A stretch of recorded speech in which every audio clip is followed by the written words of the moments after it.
I use Flowdesk, and so they have cute, like aesthetic stuff that's super on brand for me, and I'm able to create forms that create links. And so anytime I'm talking about something that is business related in the middle of all my other stuff, I'll just be like, oh, if you want to come, click here. Oh, if you want to do this, click here. And I'm telling you, I get leads all day long.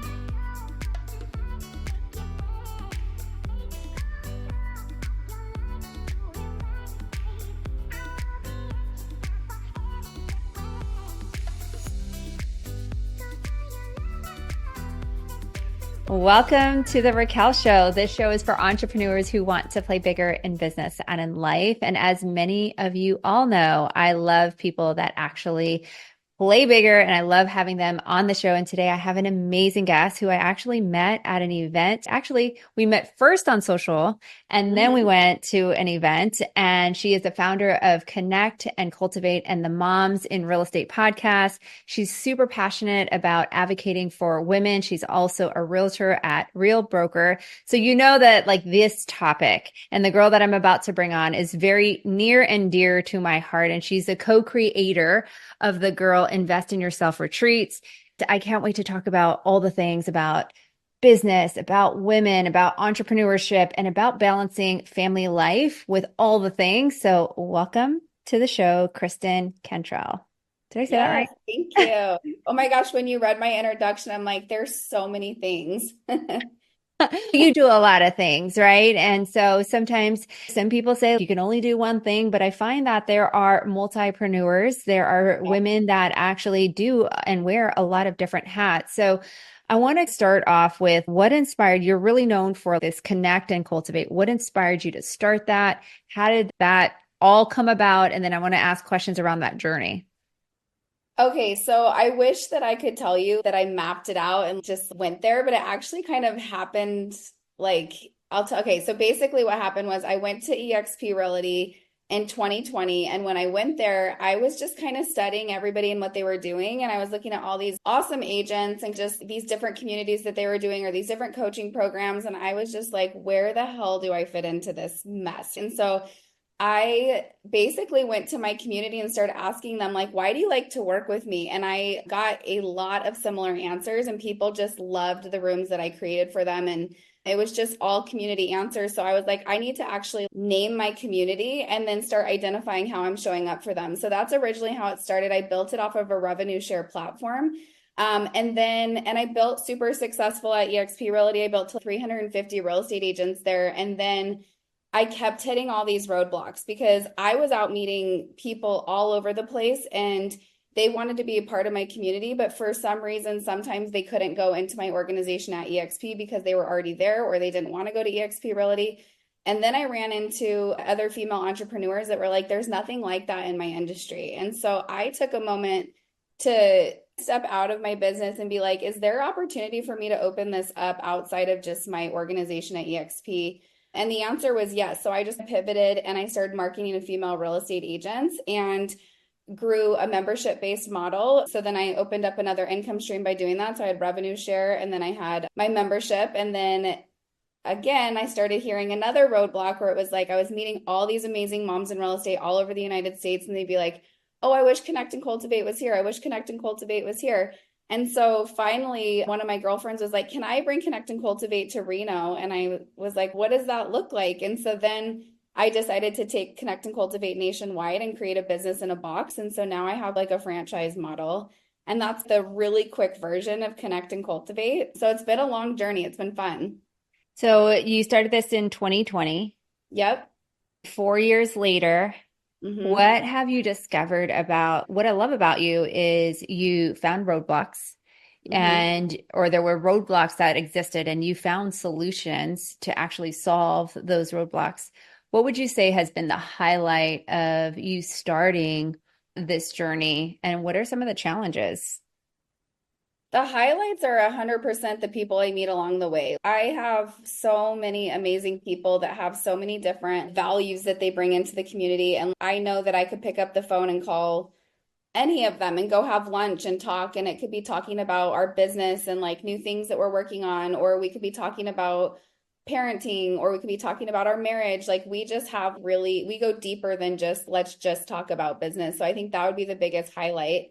I would say the biggest hurdle for me has just been like, and I'm thankful because I have people that have helped me with this, but for me, sometimes I'm in my own way and I can't see past what I'm doing right now. So I think that just seeing how this is going to go, where am I going to be in 3, 5, and 10 years, and how I want to grow this has been a hurdle for me. But I don't know, it's been a lot of fun. And then the other thing would be people so identify me in the real estate industry that when I pivoted to female entrepreneurs, I get asked daily, oh, is your community only for real estate agents? And I'm like, no, it's opened up to all female entrepreneurs.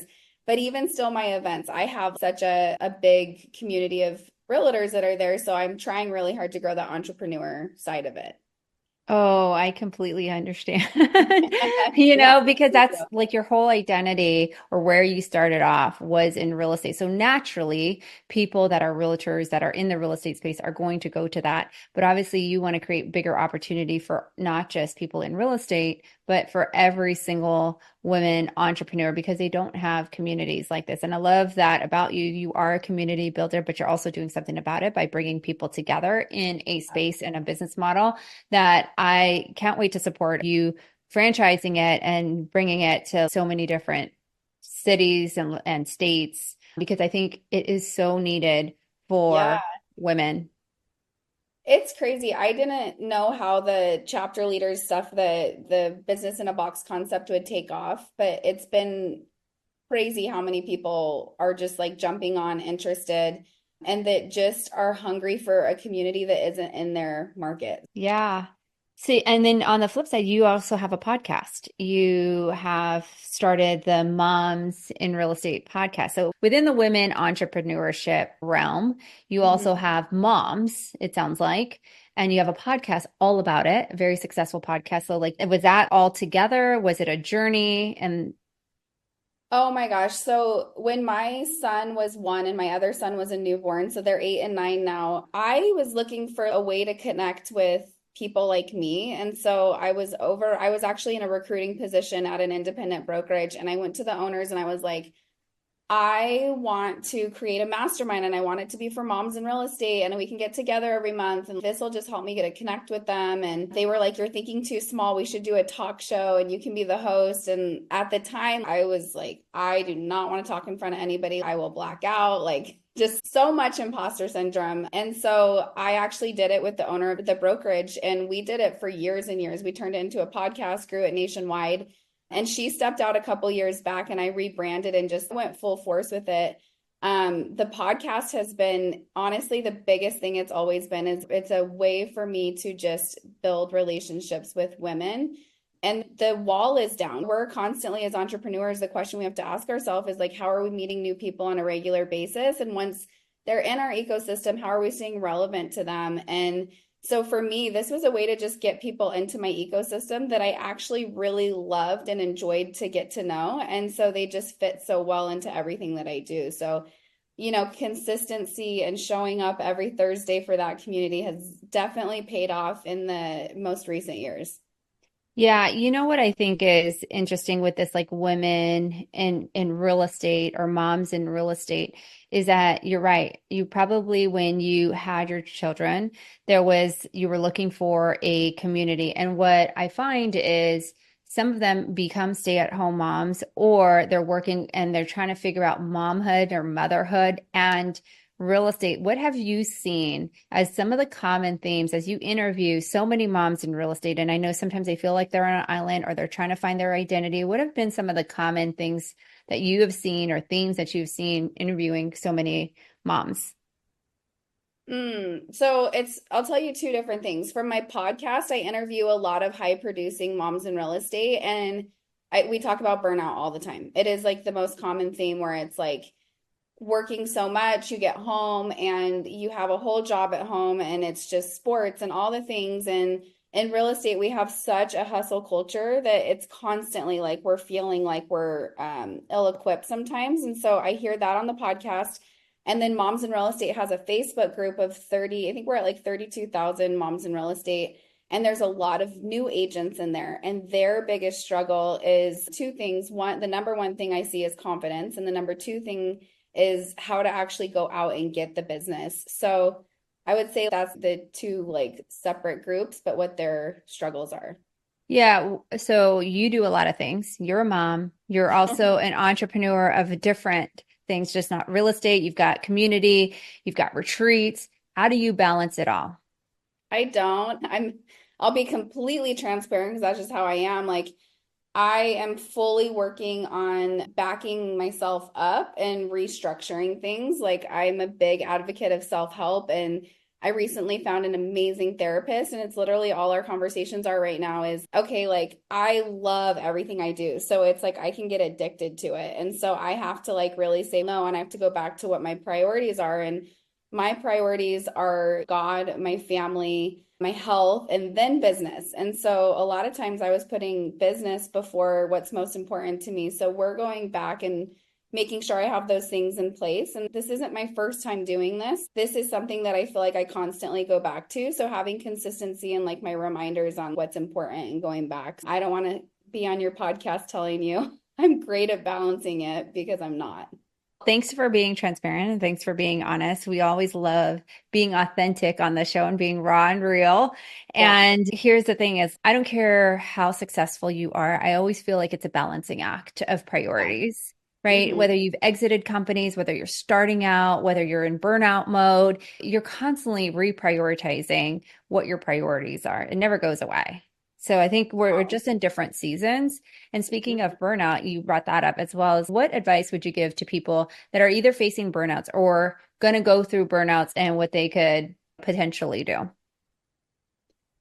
I think the biggest thing I honestly just feel like even with the question that I'm going through right now, what is most important to you? And if you don't, one of the questions that I got asked yesterday is like, why do you need to do so much? And let's figure out like, why do you feel like that? And if you didn't make that much money, like, would that be a huge deal in your family? And there was a lot of questions where I was like, oh my gosh, I don't need to be doing all the things I'm doing. And so we just really dove into that. So I would say just really look within, and I would just ask yourself what's the most important things and stick to them because there will come a day. Because when I talk about the hustle culture in our industry, our numbers are put up everywhere. It's not as bad since I left EXP, that's for sure. But I remember like they would have these like builder boards and it'd be like, just talk about how many people you brought in. And it was just this constant thing. And so I always felt like, oh my gosh, I've got to do more and more and more. And then in real estate, it's people's production. It's, oh, top producing, you sold this much. And I just look at other industries and I'm like, I don't see them posting about how many, like, if somebody's an accountant, like how many tax filings they just did or something like that. So I always have thought it's so weird that we do that. So I think, I don't even know what the question was now. I feel like I'm going on a tangent, but I feel like trying to ignore that is It's like the burnout. We were yes. talking about burnout. Yeah. Hmm. So yeah, trying to not get sucked into that. Yeah, so it sounds from what you just said that when it comes to burnout is really figuring out like why is my world set up the way it is today, right? Do I Yeah. need to make that much money as you were saying? Is that really important and what is important to you? And I think you're right with our industry is that we got to learn how to understand our lifestyle and then Hmm. build a business around it, Yep. not build a business and then you end up hating it and then you go into burnout mode. And then you're Yeah. like, why did I do that? And like you just mentioned, is like business came first for many years, you know? Well, and it's really hard because you look at a new agent who's like, I've got to make this work to say, okay, well, build your life and then build your business because you're in this build mode and this survival mode. And I think that I was in that for so long that I just didn't even know I was still in it when I didn't need to be, if that makes sense. Yeah, for sure. Like I said, I think when it comes to the path of growth, and I tell all of our coaching clients this, is we just need to identify what season we're in, right? Because Yeah. there is going to be a hustle season in the beginning, Yep. right? Because you're building clientele, you've never done anything, you're learning, eating, breathing, and sleeping real estate because you don't want to make a mistake. There's definitely a season for all the things. And then when you build your clientele, you're getting referrals. So it's a little bit easier, Yeah. but now you're more into systems, right? And so I love you talking about that on your podcast because I think it's a culture. I think that's probably one of the biggest trends that I'm seeing right now is for being in this for over 2 decades is I tell people that one of the biggest trends that I'm seeing going into 2025 when we're looking at their goals and their business planning is you're seeing a lot more people incorporate time freedom or not a hustle culture, not the Yeah. biggest GCI. It's like I want to build a business where I feel fulfilled, not just in business, but in all areas of my life. Yeah. And thank God they're doing that. I love that. Yeah, that's probably, like I said, a trend that I'm seeing in going into 2025 is people are going, wait a minute, I did all these transactions, but I didn't spend time with my kids. I did all these transactions, but like I worked on vacation and I feel guilty now, you Yeah. know? I every day. So you talk about creating multiple income streams, right? What Mm-hmm. have been some of your like favorite strategies? We're in an industry where real estate is a vehicle to a lot of different things, flipping, investing, building courses, retreats. I mean, you could do so many things in our industry. What has been your favorite strategies for generating income or multiple streams? Yeah, I'll never forget like a handful of years ago, I was probably like 5 years ago now, and I was listening to some guy, I don't even know who he was, but it was on YouTube, and he was talking about how you should have five income streams that pay all your bills. And I was like, at the time I had one income stream, and the thought of creating five was just so Overwhelming. far-fetched. Yeah. And all of a sudden, it's all I thought about. I was like, okay, I can do this. And so all of a sudden, what I started doing was I started listening to my community and what they were asking for, how Connect and Cultivate just kind of went like this. It was because I was just like super open to opportunity. And if somebody was asking for something and the answer was no, I would say, does the answer need to be no? And could I restructure this? And so I think being open-minded and opening your ears, and then also not being afraid of asking your potential clients or your clients, would you be interested if this happened? Or what do you see missing here?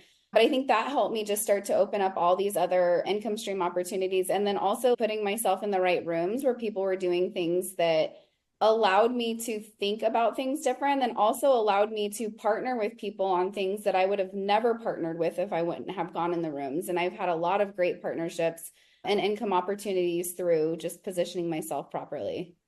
Yeah, I always say that there's something to be said for live events and meeting people in person because live events change lives. So you brought it up. How important do you think networking and being in those right rooms and creating more meaningful relationship, how important is that for women entrepreneurs?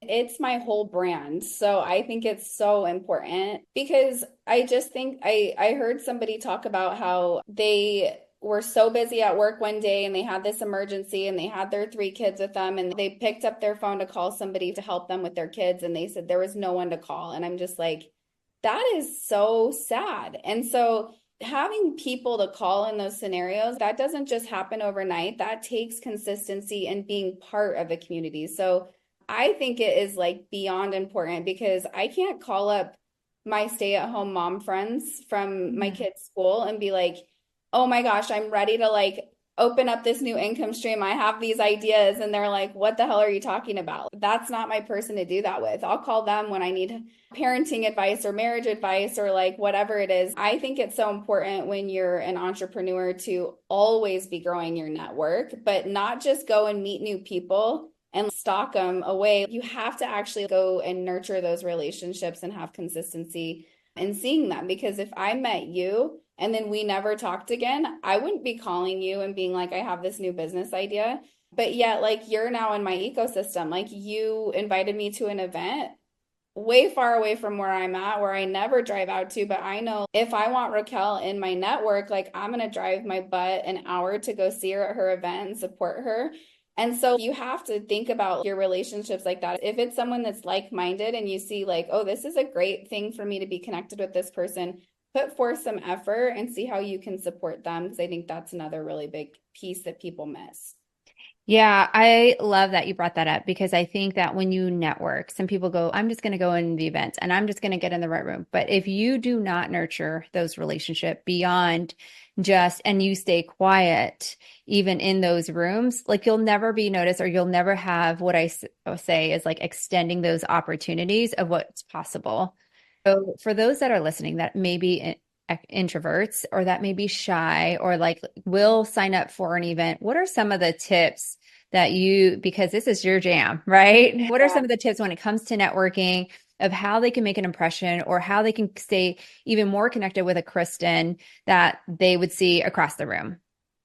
Yeah, so know this if you're uncomfortable before you go to an event. Every single person feels like that when they first start, but just like anything in life, it gets easier the more and more you do it. Just know that there's light at the end of the tunnel. And then when you're at the networking events, like I always think like worst case scenario, they're not interested in talking to me, and there's so many freaking people here. So on to the next. And a good thing to do is actually somebody just said this at the event. I was like, I always feel like that sticks out to me is be interested, not interesting. So at a networking event, we've all been to them where we leave and we're like, oh my God, I had a dollar sign over my head. And the minute that they understood I was not income for them, they like glazed over and went to the next person. And it's so awkward. And that's why people don't like networking events. Like you automatically hear networking, you're kind of like, ugh. I feel like Mhm. that and I love networking, but for me, I always wanted to make sure when people came into my rooms that they felt heard, they felt seen, they felt a part of something. And so it's like go and ask people about them. And when you're listening, you're going to hear opportunities on how you can provide value to them. So it's easy. Like you literally just do that and then you connect on Instagram and then hopefully you have something else that you can plug them into because automatically I'll give you like a little tip that I do sometimes. If I go and I connect with people on Instagram at an event, I will go to my Instagram in the next day, 2 days, whatever it is, and I'll hit the latest people that I followed. And they're all right there because I'm not following people all the time. So then let's say I connected with 10 people, they're all at the top of my list. So I'll go through and I'll message them and the goal is always to get their email address so that I can get them into my newsletter, which just keeps all of my events top of mind to them in any way that I can provide value. And then I'll just try to stay in touch with them through Instagram. I think it's easier than ever to network because of the leverage that we have with social media today, right? We could stalk them, we could figure things out, we could take photos, we could tag them. And I love how you're right. Like there, it tells you like who the latest people that you followed, and you could actually take that next step of sending them a DM to deepen that relationship or that connection because they might have met a lot of people and forgot that they even met you. So I love Yeah. that.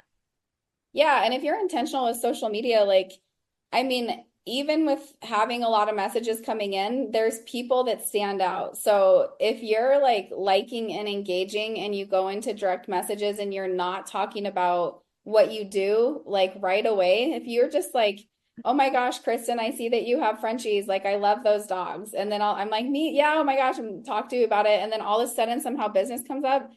I am like open ears, but if you come at me and all of a sudden like you're like Hey, just girl, hey. yeah, and then it's just all cells and I'm like I'm not even replying. Well, you brought something up that I'm sure the audience would love to know that are listening to this or watching it on it is like this whole email list, right? Like you want to get them off the platform into DM to CRM. What have been some of your tips and tricks for people that are listening of like, how can I get them into my email system without feeling salesy?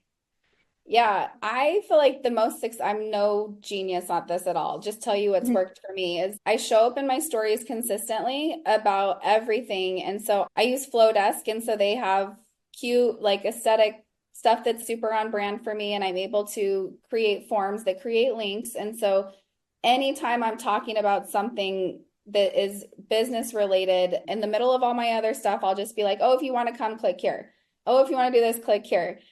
And I'm telling you, I get leads all day long, and it's from stuff that I've posted, and it's just great. I'm like, okay, this is great. I posted about, and there a lot of times it's just free opt-ins for stuff, but I get people all of a sudden that are just opting in all the time. So I Yeah. keep those in my notes, and so as I'm talking in my stories, if I'm like, what am I going to talk about? What events do I have coming up? What offerings do I have? I'll copy and I'll just start talking about it in my stories. Love it. Speaking of events, you have a retreat coming up, and I want to know what inspired you to do retreats because those are, I think, really cool. I think they've changed my life, and so I love putting them on as well. Is you've got a retreat coming up. What inspired you to do retreats? What do you love most about retreats? And then where can they find out about your retreats?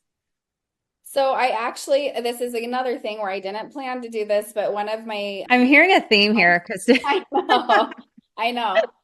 So I was teaching on EXP World one time. This girl was on the class, and this is years ago, and she reached out to me afterwards and was like, "Hey, I want to build a community in Florida." And I'm like, "Awesome." She said, "Will you coach me?" I said, "Well, I have never coached somebody on that before." I'm like, "But I'm happy to try." And so we got on calls. I coached her for a while. She built her community. And then she's like, "Hey, would you come out here and do a retreat with me?" And I was like, "I've never been to 30A before, and it looks really pretty. Let's do it." So we literally started our retreat series called Girl Invest in Yourself, and they were just an awesome success. And I have a lot of people in my network that teach that are run. I have a tax strategist, I have social media people. And so I was just like created like a traveling crew. And so we go and we just do retreats, and So it's cool. been so fun. And so now I'm doing one next week in my backyard, which I've never done a retreat in Arizona. And I'm really excited because everybody but two people are from out of state. And so it's fun to bring them here and show them where I grew up and what it's like here in Gilbert, and then to teach them and spend time with them. Yeah, I think there's no better connection when you get to spend like quality time, deep, meaningful work with people like at retreats. I think it's really, really cool. I'll tell So, you, and you probably will agree with this. My biggest mistake with retreats, and I struggle with this, I'm struggling even right now with it, is I overpack them with education. And I try really hard to be like, okay, we need more time to connect. And I did my best job to have good blocks where we're going and we're doing things that aren't just learning. But I think for some reason, I'm like, oh no, like they're here to specifically learn about X topic. Well, no, they're actually, every time I ask every retreater, like, what's the number one thing you want to get from this retreat? And it's always connection. So if you've never done a retreat and you're starting to do one, yes, have the value of the educators there, but always put that at the forefront of your mind that you want to space in and have great connection opportunities. yeah, I definitely made that mistake early on. So I understand exactly what you're talking about. And this is where I think there's a differentiator with conferences and retreats. Is retreats, and I've done them both with female and I've had my Play Bigger mastermind retreats, is people actually want to connect more than they want to learn. Yeah. So I think it just brings a different vibe. And so I think it's really important. Like a lot of them are like, hey, could we just go to the pool and like connect? Or could we just do this and connect? And they will have a blast. And then like even our last one, Aruba, like people went on the island by themselves and didn't even care about the hostess. And I was like, this like goal achieved, right? Because you created the container for people to actually connect. And now a lot of them are good friends or they're investing together, business partners, which like you created that space for that. Yeah, I love that. And it's true, especially if you're in Aruba or like in 30A, they're at the beach. Like they Yeah. want to go to the beach. They don't They want do to, not want to be in class. no, they don't want to be in class. So that hit me pretty hard at one of my retreats. I So, will look, put you as a yeah. conference, though. We just both went to the Real Conference Rise. They did a great job as far as giving us big breaks and connecting opportunities, and I didn't feel like a herded sheep at all. Yeah, I would probably agree with you with on that. They did a really good job on spacing a lot of things out this year. And as you Yeah. look at the trends for what's to come in our real estate or in the female entrepreneur space, what should they be aware of right now that you're seeing when it comes to getting in community or being a part of a room? What trends are you seeing? I definitely see people trying to find and get into more communities. I would say, I'm again going to say it like if you're looking for something and you can't find it, you need to ask yourself, am I the person to create this? Because Mhm. that is a huge opportunity for you. I'm seeing more, and I even do research on this and like just the how impactful it is to your business to be in there. So whether you're joining one or you're creating one, I think that it's essential in moving forward because people especially think about all the AI and everything, like we want real connection. Mhm. I think that it is just like something that's going to go more and more. And so I definitely think Yeah. it's an opportunity. I couldn't agree with you anymore. And you've dropped so many nuggets today. As you look back on your journey, what's one of the biggest lessons that you learned that you wish, or like an advice you'd give to your younger self as you look back at your journey? Definitely, I wish I would have seeked a community builder out a lot sooner to learn from. I think I wasn't even aware that there was such a thing until a handful of years ago. So I just feel like I don't do it all from scratch. There's so many great people out there that you can learn from that are creating spaces and that you can go learn from. So I would say seek out somebody who aligns with your values and what you're trying to build and see if there's a coaching opportunity there. So well said. Where can people connect with you? Instagram, it's just, hey, Kristen Cantrell. Okay, and what are you most excited about that you're working on right now? What's next for Kristen? I honestly like getting my priorities straight and my systems. Love it. And as we wrap up, there's always one question that I ask every guest on the show is what does Kristen do to play bigger, either in business or in life? I get in the rooms. I I feel like I've said it the whole time, but that is literally the number one thing I do.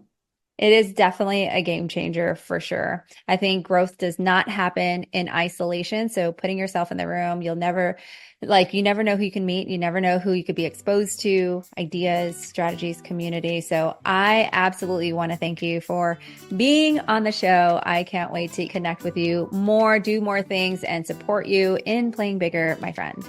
Yes, thank you for having me. Of course.